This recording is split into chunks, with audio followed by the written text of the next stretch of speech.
absolutely not a place to play around. Jaron Killian knows tragedy.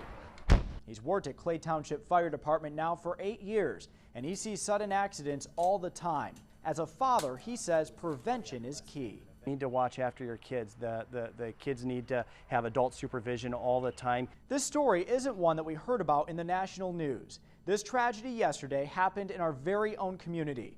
2 young kids both died, and even though the details of what exactly happened are still under investigation, there is a lesson here that we can all teach our kids. Frankly, there's probably a gap in that education. People don't know that those latch systems exist, and number 2, I don't know that they know how to use them if they are in that position to begin with. I, like many of you watching, didn't know how this latch worked. I knew my car had one, but wasn't sure if you pulled, twisted, or pushed to get out of the trunk. So I decided to get in for 2 reasons. 1, to see the effect that it would have on my body, and 2, to learn how the device worked. I'm inside the trunk. As you can see, it's pitch black. Let me turn on a light so you can see me.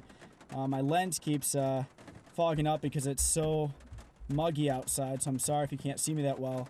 This is so uncomfortable. There's not a lot of room, and it's obviously very, very hot in here. We've already passed the 5-minute mark. It is just so hot in here. The lens continues to steam up. It is just burning up inside this car. I'm really sweating now. Not really having a hard time breathing, but it's just very, very uncomfortable. I feel that arm get squeezed by that blood pressure cuff here.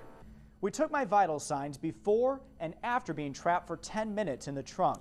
Your pulse rate was up to 93, so a difference of almost 30 beats a minute. Your blood pressure jumped up from 133/83 to 145/86. My blood pressure and heart rate both spiked, while my oxygen level dropped. It only takes a couple of hours for an adult to die this way, much less for a small child.